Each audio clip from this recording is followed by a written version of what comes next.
Selam canlar, ben Age of Tactics. Yeni serverlara ilk ıssız çöl etkinliği geldi. Ben de sizlere rehber niteliğinde gün gün neler yapmamız gerektiğini, nasıl yapacağımızı ve de her günün sonundaki ilerleyişimizi göstermek istedim ki ıssız çöl ile ilgili tüm soru işaretlerini ortadan kaldıralım. Öncelikle sizlere ıssız çöl etkinliğinde topladığımız tüm ödülleri göstermeye çalışacağım. Hani biz bu çöl sürecine giriyoruz. Faydalı mı olacak, faydasız mı olacak değerlendirmenizi bu ödülleri gördükten sonra yapmanız sizin için daha iyi olacaktır. Daha sonra bu ödüllerin tümünü nasıl toplayabiliriz diye sizlere resmedeceğim. Şimdi şöyle, bildiğiniz gibi bu ekranda gördüğünüz antik kum tepeleri görevlerinden günde 6 tane yapabiliyorsunuz ve 7 gün boyunca yapacaksınız. Buradaki bir görevden 5 altın anahtar, 5 aydınlanma meşalesi, 1 binek düdüğü, 2 efsanevi magma kristali, 150 adet de dövme kiti alıyoruz. Fakat efsanevi renkte görevi seçersek bir günde 6 görev olduğu için bir günde toplamda 30 altın anahtar, 30 aydınlanma meşalesi, 6 binek düdüğü, 12 efsanevi magma kristali, 900 adet de dövme kiti alırız ve bir hafta boyunca, yani 7 gün boyunca tüm görevleri tamamlarsanız buyurun gelsin tablomuz.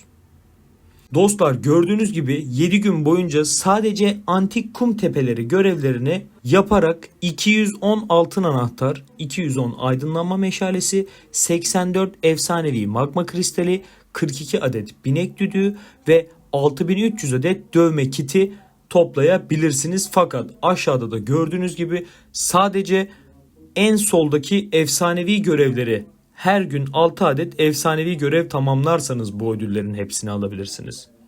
Dostlar, bu arada bu tabloları, bu gibi özet tabloları aşağıda gördüğünüz Tactics Age of Instagram adresimde paylaşıyorum. Siz de böyle herhangi bir özet tabloyu paylaşmamı isterseniz, buradan ne ödüller toplayabilirim, bunu geliştirmem için ne gereklilikler var gibi sorularınız varsa bana iletebilirsiniz. Ben de tablosunu hazırlayabilirim. Zaten hali hazırda güzel tablolarımız da var, bir bakın derim. Şimdi bunlar sadece antik kum tepeleri görevlerinden kazandığımız toplam ödüller olarak kenarda kalsın. Bir de başarılar var. Şimdi de karşımıza başarılardaki sadece kişisel görevler gelsin. Bu kişisel görevleri tamamladığınız takdirde 70 altın anahtar artı, bu arada yani az öncekilere ek olarak 70 tane aydınlanma meşalesi, 20 meteorit çeliği, bildiğiniz gibi meteorit çeliği bize süsleme çıkarmada yarıyor. 370 tane ham demir çok önemli. Bu ham demirler süslemelerinizi geliştirmede ve de onlara nitelik kazandırmada bayağı etkili ve bence zor toplanıyor. 6 tane efsanevi taslak, hiç gerek olmayan 16 tane efsanevi görev geliş jetonu, 1000 dövme kiti, yine güzel bir ödül. 20 saat ortak hızlandırıcı, bence hızlandırıcılar biraz az. İşte kaynak veriyor, TP veriyor ve de 20 yenileme jetonu önemli. Dostlar, şimdi burada 1 milyon asker kaybedersiniz. Bu 20 demek size 200 binini geri vermesi demek. Yani aslında %20 demek bu 20 yenileme jetonu. Aklınızda bulunsun. Yenileme jetonu görevlerini eğer çok fazla savaş yaptıysanız, ıssız çöl etkinliğinde asker kaybettiyseniz toplamanızda fayda var. Bir de bu başarılardaki ittifak görevleri var. Yani sizin görevlerinize, görev puanlarınıza ek olarak ittifakın da sağladığı bazı şartlarla kazandığınız ödüller var. Onlar ise şu şekilde sıralanıyor. Gelsin tablomuz. Buradaki ittifak görevlerini tamamlarsanız en önemli ödül burada arkadaşlar. 21 tane sarı kafa alıyorsunuz. Yani 21 ortak madalya bence çok değerli bir ödül. Bunu kaçırmamak lazım. 15 tane efsanevi beceri parşömeni, yine az önce de dediğim gibi hızlandırıcıları bence çok az veriyor. 2 gün 16 saat, 2 gün ve 3 gün 8 saat şeklinde tüm hızlandırıcılardan veriyor. Aşağıda da kaynaklarımız var. Yani ittifak görevlerinin bence cezbedici yanı sarı kafaların var olması. Şimdi gelelim bir ıssız çöl etkinliğindeki tüm ödüllerin toplamı. En keyifli tablomuz gelsin. Çünkü ıssız çöldeki tüm ödülleri bir anda görebileceğiz şu anda. Dostlar, gördüğünüz gibi hepsini topladım burada. Şöyle en caziplerden en cazip sıralamayla başlayayım ben. Toplamda 21 sarı kafa, 280 altın anahtar, 280 aydınlanma meşalesi, 370 ham demir, 84 magma kristali, 20 meteorit çeliği, 7300 dövme kiti teçhizatları ciddi miktarda geliştirir. 15 tane parşömen, 6 tane taslak, 42 binek düdüğü. Hızlandırıcıları saymıyorum ve kaynakları da saymıyorum dostlar. Ek olarak sadece şu sağdan 20 tane yenileme önemli diyebilirim. Yani bir ıssız çöl etkinliğine girdiğinizde tüm görevleri tamamlarsanız eğer alacağınız ödüllerin toplamı budur. Bence çok keyifli. Bu arada ek olarak ıssız çölün bir gününde huzurlu ırmak yurt etkinliği yaşanacak ve o esnada günlük 10 adet lüks sandıklar toplayabiliyorsunuz. Bu lüks sandıklardan rafine demir ve de ham demir çıkıyor. Rastgele oranlarda çıktığı için size şu an net sayılar belirtemiyorum. Ama günlük olarak 10 adet lüks sandıkları döngü kuleleri açıldıktan sonra toplamayı unutmayın. Çölün muhafızlarını döngü kulesinin etrafında keserek bu sandıklardan düşürebilirsiniz.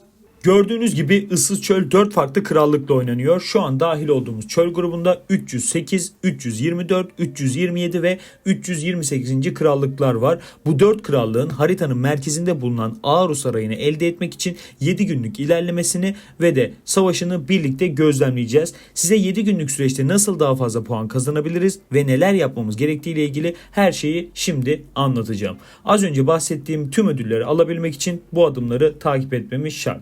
Şimdi şöyle bir çöle ışınlanalım. Işınlanır ışınlanmaz çöl etkinliğindeki toplama görevlerini yapabilmek ve de tüm ödülleri toplayabilmek adına direkt olarak birliklerimi toplamaya gönderiyorum. Az önce de bahsettiğim gibi antik kum tepeleri görevlerimiz var ve de etkinlik sayfasında görebileceğiniz başarılar kısmı bizim için çok önemli olacak. Başarıları inceleyecek olursak da burada gördüğünüz gibi toplama yaparak altın anahtarlar kazanabiliriz ve de yenileme jetonlarını alabiliriz. Bir diğer yandan kabile keserek devamlı olarak aydınlanma meşalelerinden elde edebiliriz ve de efsanevi taslaklar alabiliriz. Savaşarak kazanılacak puanlar var. 20 milyona kadar puan kasabiliyoruz. Bir de çölde toplam puanlarımız. Çölde edindiğimiz toplam puanları 120 milyona kadar getirmemiz gerekiyor ki fetih ödüllerini de toplayalım. Sürekli bahsettiğim antik kum tepeleri görevlerinden de kazandığımız puanlar bize ekstra ödüller olarak başarılar kısmından geri dönecek dostlar. Şimdi toplama birliklerimizi göndermiştik. Kabile kesmek için de dayanıklılıklarımızı bir toplayalım. Şöyle günlükleri bir toplayayım şuradan. Bir de şehirde olması lazım. Şehrin verdiği, köy merkezinin verdiği, kasaba merkezinin verdiği var. Şuradan da alayım 50 dayanıklık. Bu hesap 328. serverda olduğundan ilk defa ıssız çöle geldi ve bu sebeple 30 üstü seviye kabilelerin ödüllerini şu anda alabiliyorum. Kabileleri tek tek şöyle keseceğim. Buradan zaten her yeni kabile seviyesinde edindiğim hediyelerden, ödüllerden alacağım.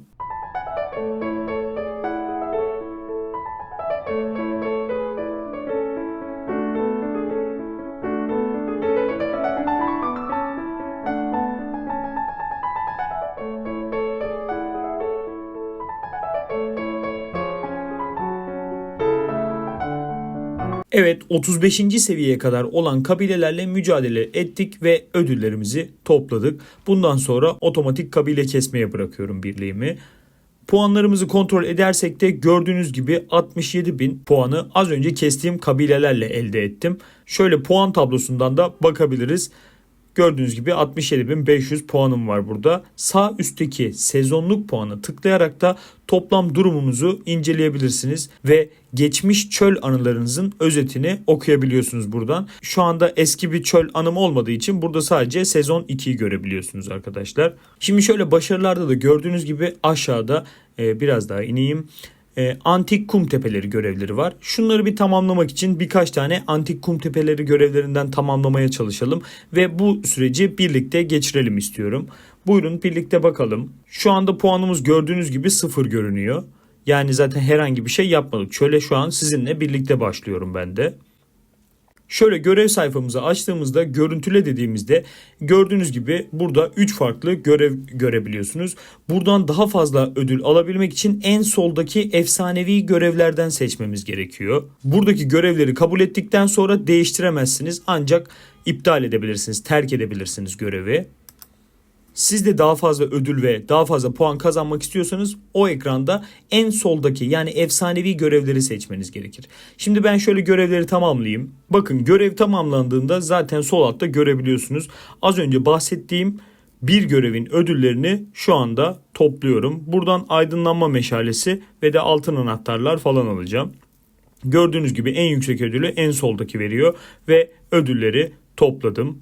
Bu görevlerin bizim için altın anahtar ve aydınlanma meşalesi temini açısından önemi çok büyük arkadaşlar. Yeni görev almak istediğimde ise karşıma bu şekilde paket satın alma görevi çıktı. Hemen 2 görev yenileme hakkımdan birini kullanarak görevi yeniliyorum. Yine aynı görev geldi. Bunu da tamamlayalım. Ödüllerimizi tekrardan topladık. Bir sonraki göreve de şöyle bir göz atayım. Bunu tekrar yenilemem gerekiyor. Şöyle yenilememi gerçekleştiriyorum ve yeni görevde 2000 imparatorluk parası kullanmamı istiyor. Ben bu hafta VIP mağazadan almam gerekenleri bilinçli olarak almadım. Şimdi görevlerimi yerine getirmek için çekiçleri satın alacağım VIP mağazasından. Şöyle birlikte girelim. Mağazaya geliyorum. Aşağıda gördüğünüz gibi çekiçlerin hiçbirini almadım. Buradan sadece 4 tane alıyorum. Yani tam 2000 imparatorluk parası değerinde olanları alıyorum. Şöyle gördüğünüz görevi tamamladım. Buradan da tekrardan gelip ödülümü alıyorum. Ve sadece efsanevi görevleri, yani bu ekrandaki en soldaki görevleri yapmaya çalışıyorum arkadaşlar. Şimdi tüm görev haklarımı şöyle hızlıca tüketeyim. Son görevde karşıma 12 milyon kaynak topla çıktığı için son görevi tamamlayamıyorum arkadaşlar. Zaten bildiğiniz gibi çöle ışınlanır ışınlanmaz kaynak toplamaya birliklerimi göndermiştim. Yani birliklerime bakacak olursam da zaten daha 12 milyonluk bir kaynak toplamamışlardır. Ne kadar 4 tane birlik göndermiş olsam da o kadar hızlı sürede toplayamazlar. Şöyle başarılarda ne duruma geldik bir bakalım. Bakın, bahsettiğim ödülleri almaya başladık. Mis gibi ham demir almış olduk şu anda. Buradan 100 tane geldi. Bir diğerinde de yine ham demir ödülleri olacak. Evet, buradan da gördüğünüz gibi 120 ham demir daha geldi. Bu ham demirler yani zor bulunuyor ve gerçekten süslemeler için çok önemli. Şöyle puan tablosuna girdiğimizde de gördüğünüz gibi 5 tane görevi tamamladığımdan ötürü 5 milyon yani 5,5 milyona yakın puan elde ettim. Bir diğer antik kum görevinde yaptığımda 6 milyon kadarı zaten direkt olarak antik kum tepeleri görevlerinden toplamış olacağım. Kişisel sıralamada da ilk gün sadece gereklilikleri yaparak, çok bir şey yapmadım yani, 20. sıralamaya yerleşmiş olduk. Bugünün sonunda durumlar değişecektir. Birinci günün sonunda ikinci günün başındayız. Şöyle bir ilerlememize bakalım. İkinci günde çorak topraklar, dağ hisarları, rıhtımları, sütun şehirleri, çöl alt tabyaları açılmış durumda şu anda. Puanımıza bakarsak da bu şu anda ikinci güne sarkan toplamalarımın puanı. Şöyle bakalım. Buradan 2,5 milyon azı gibi düşünebilirsiniz. Yani birinci günde toplamda 15 milyon bir puan yapmışım. Kaynak toplamadan 6 milyon kadar. Kabileleri ortadan kaldırmadan 500 bin. Keşif görevlerimiz. Antik kum tepelerinden de 6'sını da en yüksek puan veren, yani 1 milyon puan verenden seçtiğim için 6 milyon puan topladım şu anda. Birinci gün zaten biraz kabile kesme ve toplama günü gibi diyebilirsiniz dostlar. Bakın, burada da toplama yaparak bazı ödülleri yine tamamlamışım. Bunları da şöyle toplayayım. Çöl bu arada çok güzel meşale ve altın anahtar veriyor bize. İttifak görevlerinden de tamamlananlar var. İttifak görevleri çok güzel ödüller veriyor. Sarı kafalar falan veriyor dostlar. Bunları da topluyorum.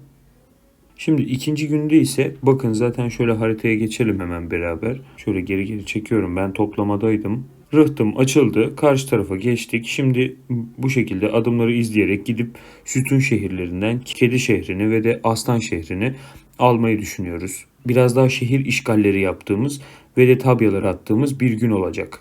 Bugün de yine toplama yapmaya devam edeceğim, fakat şu birinci bölgede mi yapacağım yoksa artık geçidi geçtiğimiz için bu tarafta mı yapacağım? Biraz durumu değerlendirmem gerekiyor, çünkü artık bu tarafta farklı ittifaklar da var. Farklı bir serverla aynı tarafa geldik. Bakın, burada 324. serverle ortak bir taraftayız artık.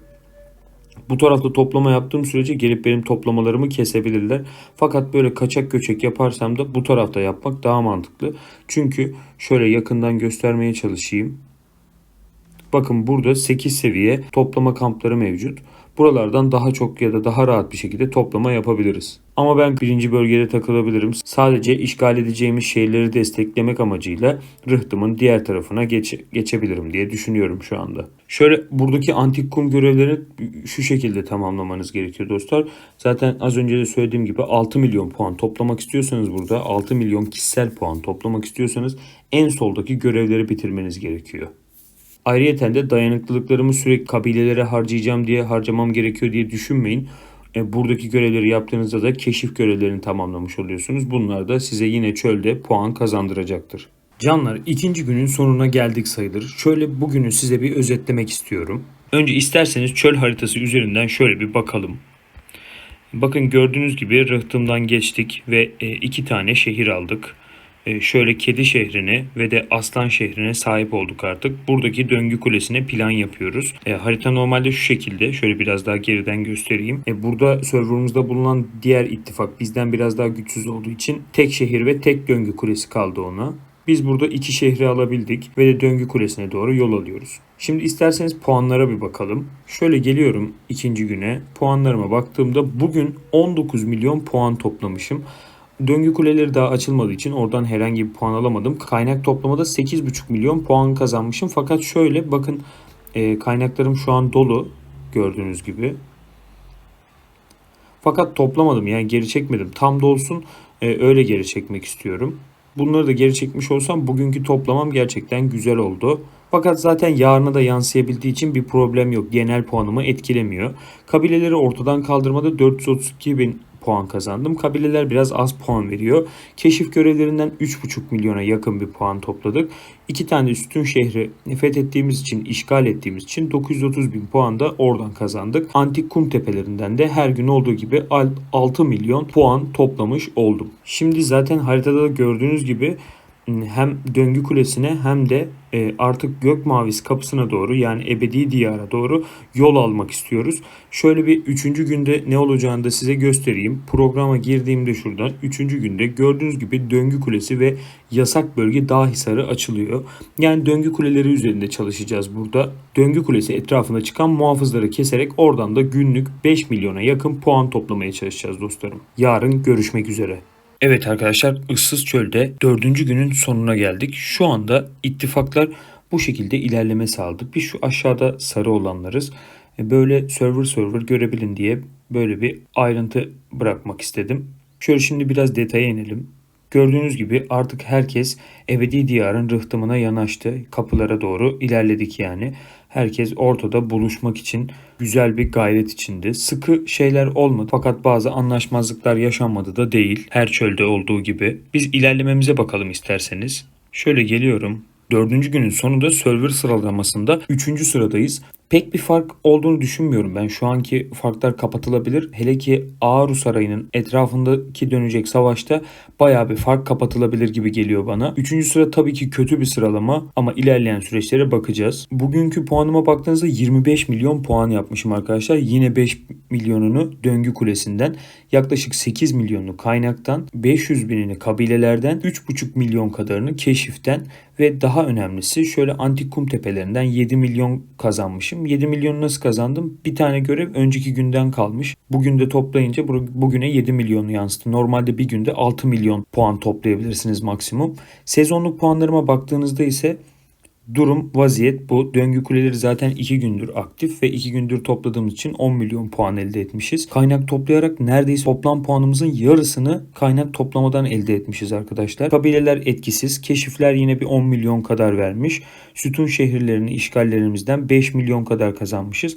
Antik kum tepelerinden de 23 milyon kazanmışım. Buradan 1 milyon kaybettim. Bir tane görevi tamamlayamadım arkadaşlar. Sahuru beklerken uyuyakalmışım. Savaştan da gördüğünüz gibi 678 bin puan kazanmışız. Şu an aktif bir savaş olmadı. Yanımızdaki server bizim dost serverımız. 328 ile 324. server anlaşmalı 2 server olarak geçiyor. Hatta şöyle bir şey gösterebilirim size. Burada döngü kulesini paylaşıyoruz arkadaşlar. Yani çölde bu gibi barış hareketleri de sergilenebiliyor. Şu anki durumumuz bu şekilde. şekilde, fakat ebedi diyara girdiğimizde ortalığın karışacağını düşünüyorum. Çünkü 327. server ve de 308. server biraz aksi gibi duruyor. Bakalım ebedi diyarda neler yaşanacak. Şimdi biz 5. güne geçiş yapacağız. 5. günde hala şu 3. gün dahilinde olan olaylar yaşanıyor arkadaşlar. Ölüm lahdi ödüllerini ve çöl puanı kazanmak için buralarda döngü kulesi muhafızlarını kesmemiz gerekiyor ve de muhafızları kestikçe düşen lüks sandıkları toplamamız gerekiyor daha fazla ödül kazanmak için. 6. günde de artık ebedi diyar dağ hisarları açılacak. Sabırsızlıkla 6. günü bekliyoruz. Arkadaşlar tekrar selamlar. 5. günü tamamladık. 4 dakika sonra 6. güne geçiyoruz. Beklenen gün geldi diyebiliriz. Hemen şöyle bir 5. günü özetleyelim.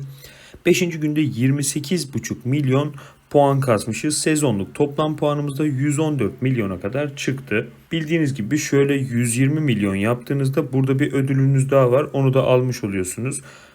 Bakın şurada 120 milyon ödülü var. Bunu da 120 milyon yaparak alıyorsunuz. Ya bunu zaten rahatça alırsınız. 120 milyon yaparsınız diye düşünüyorum. Bir diğer 2 tane görevim kaldı zaten kişiselde. Bunlar da savaş görevlerim. Şöyle geliyorum tekrar puan listeme. Döngü kulesinden yine 5000 puanımı topladım. Kaynak toplayarak yaklaşık 9 milyon topladım.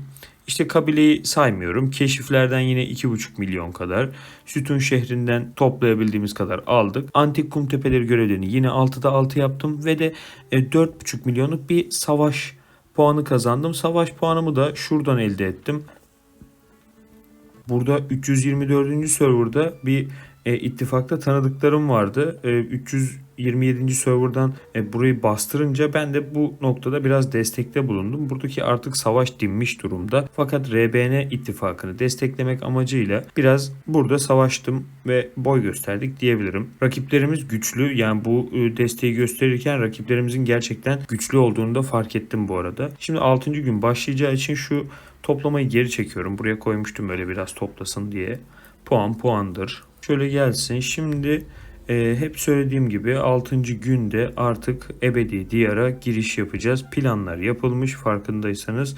Bu noktada zaten bizimkiler de toplanmaya başlamış. Gök mavisi kapısını işgal edeceğiz ve buradan ilk işgal ödülleri falan bunları toplayacağız. Bu gibi işgallerde bulunmanızda fayda var. Bakın farkındaysanız bu şekilde işgal ödülleri alıyorsunuz. Yani az çok demeyin. Bunlar hızlandırıcı ve kaynak. Yani neden olmasın ki? Alalım, toplayalım. Bunların her biri bize ilerleyen süreçte valide ya da hızlandırıcı günlerinde bize ekstra puan demek oluyor. Şöyle biz de gelelim, burada konumumuzu alalım. Zaten 2 dakika kaldı.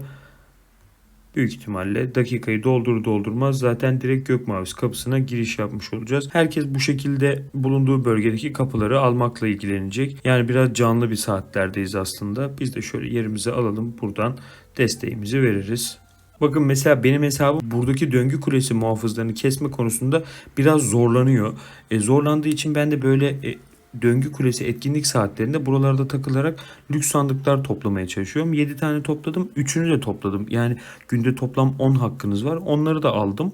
Fakat onları sarı lüks sandık almadığım için bu şekilde gözükmüyor. Bunu da böyle açalım. 7 taneden ne çıktığını da şöyle görelim. 5 tane rafine demir, 40 tane de ham demir geldi. Güzel ham demir. Ham demir de gayet önemli bu arada bizim için. Derken gün doldu mu? Bakıyorum şöyle bir saate, oyun saatiyle. Evet, son dakikadayız. Son 10 saniye kaldı hatta.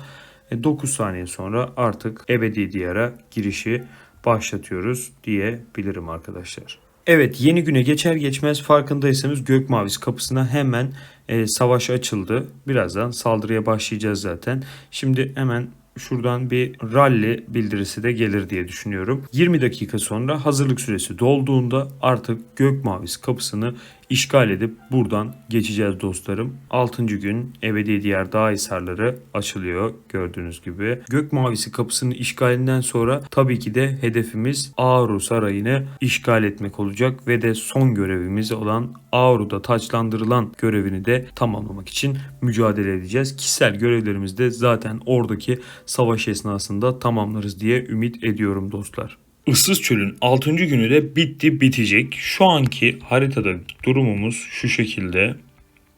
Şöyle bir haldeyiz. Artık herkes ebedi diyarda yerini aldı diyebilirim. Biz böyle bir amaç uğruna şu an biraz geriden gidiyoruz falan filan. Gelelim topladığım puanlara. Şöyle çok az bir dakikamız kaldı. Hızlı bir özet geçeceğim. Bugün 24 milyon yaklaşık 25 milyon puan topladım. Döngü kulesini biliyorsunuz her gün topluyorum zaten. Bugün kaynaktan 8 milyon, keşiften 2,5 milyon, Sütun şehri yine 1,5 milyon. Antik kum tepeleri görevlerini zaten her gün fix tamamlarım. Savaşta böyle ufak atışmalarla yaklaşık 1,5 milyon kadar puan topladık. Şöyle sezonluk puanımız 140 milyona yaklaştı. Sıralamada ise şu şekildeyiz şu anda. 76. sıradayız. Fakat savaşabilir hale geldiğimiz takdirde benim için bunlar biraz değişecek. Yani biraz daha sıralamada yukarı çıkacağımı düşünüyorum ben. İttifak tablosu olarak biraz kötüyüz. 6. sıradayız. Bayağı kötüymüşüz gerçekten. Fakat bunu da sıralama olarak yükseltebilir diye planlıyorum şu anda. Krallık tablosunda da yine üçüncüyüz. Bu da kötü bir sonuç. Umuyorum şu anki hedef, böyle hedef olarak baktığımda ikincilik diye düşünüyorum ama birinci ile ikinci birbirine çok fazla girerse biz ikinciliği alamayız. Onlar çok fazla puan kazanır gibime geliyor. Zaten başarılardan falan bahsetmiştim. Burada yani sadece savaş puanı kaldı geriye. Burada da Ağrı Sarayı kalmıştı.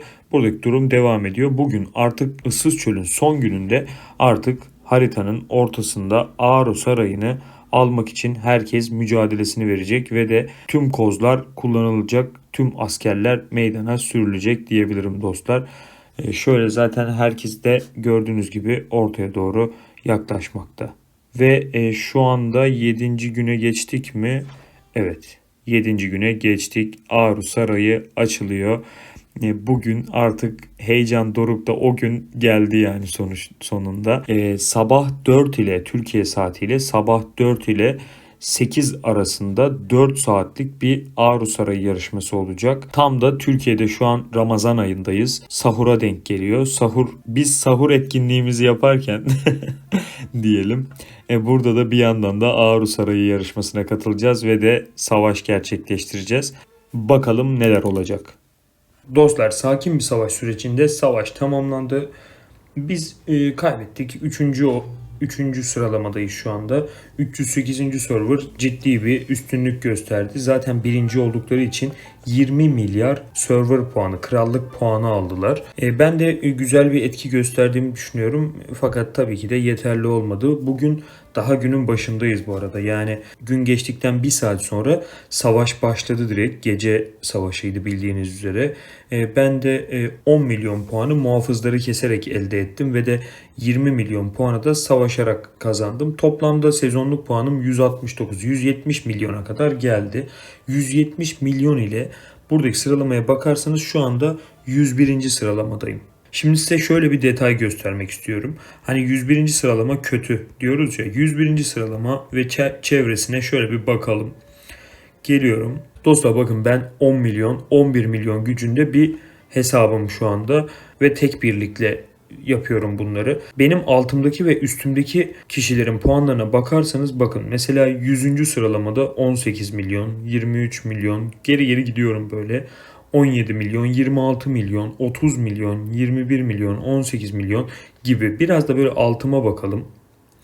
29 milyon, 22 milyon, 26 milyon, 15 milyon, 24-25 milyon gibi. Şimdi bu adamlar bir de biraz savaşıp birlikte kaybettikleri için, ya mesela şu 107. sıralamadakine için bunu söyleyemem.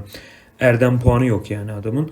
Fakat diğerleri için böyle bir yorum yapacak olursam, bunlar bir yandan da bu güçten biraz kaybetmiş insanlar. Savaşıp asker kaybettikleri için güçlerinden de kaybetmiş olan insanlardan bahsediyoruz. Güçlerinden kaybettikleri puanları bunlar yani. Size burada söylemek istediğim şey şu. Free to play bir şekilde, gücünüz de çok böyle abartılı düzeylerde olmasına gerek yok. Birliğiniz kuvvetliyse burada bu gibi etkiler gösterebiliyorsunuz. Ne yaptık? Şöyle genel bir özet yapacak olursak da puana şöyle bir bakalım. 169 milyon puanın 20 milyonunu Döngü Kulesi'nden, 53 milyonunu kaynak toplayarak, 14 milyonunu keşif ile, Sütun şehrinden 8 milyon az kazandığımız düşünüyorum ben. 35 milyonunu Antik Kum Tepeleri görevlerinden. Bugün de yapacağım bu arada. 6 milyon daha kazanacağım. Daha yapmadım. Muhafızlardan 10 milyon ve de savaşarak da totalde 26 milyon puan kazanmışız. Burada emin olun, savaşarak daha fazla puan kazanabilirsiniz. Sütun şehrinden daha fazla puan alabilirsiniz. Keşif ve kabilelerden çok fazla puan alabileceğinizi düşünmüyorum, fakat toplamadaki puanınızı biraz daha arttırabilirsiniz. Neden böyle söylüyorum? Daha önceki videoda da açıkladığım gibi benim toplama birliklerim çok da kuvvetli değiller. Bakın burada toplama yüzdem mesela %171. Yani benim mesela diğer hesabımda bu %300 civarlarında, %280 olan farklı bir birliğim var. Eğer bu yüzdelere fokuslanırsanız ve de toplama birliklerinizi biraz daha kuvvetlendirirseniz toplama günlerinden de çok fazla puan kazanabilirsiniz dostlar. Döngü kulesinden kazanacağınız puan bellidir. Kabileden yani günlük dayanıklılıklarınıza harcıyorsanız kazanacağınız puan bellidir. Keşiften de keza günlükleri yapıyorsunuz zaten. Kazanacağınız total puan neredeyse yaklaşıktır. Antik kum tepelerinden toplamda 42 milyon puan kazanabilirsiniz. 7 günü de tam anlamıyla yaptığınız takdirde 42 milyon puan kazanırsınız antik kum tepelerinden. Sarayı elde ettiğinizde yine güzel bir puan kazanacaksınız. Bizim ittifakımız savaşta çok etkili bir ittifak olmadığı için ben buradan 26 milyon kadar puan elde edebildim. Siz buradan çok daha fazlasını elde edebilirsiniz. 7 günlük çöl savaşının artık sonuna geldik. Son günkü görevlerimde ben toplama görevidir falan filan onları da tamamlayıp artık kendi krallığıma ışınlanacağım. Savaşı sizin de gördüğünüz gibi ve az önce bahsettiğim gibi 308. server kazandı. Ellerine sağlık. Güzel bir savaş çıkardılar abi. Burada güzel bir etki gösterdiler. Issız çöl ile ilgili bir videom daha var. Onu da şöyle sağ üstte ekliyorum. Dostlar eğer videoyu beğendiyseniz like atmayı ve eğer varsa görüşlerinizi yorumlarda bildirmeyi unutmayın. Bir ıssız çöl etkinliğinin daha sonuna geldik. Görüşmek üzere, taktikle kalın.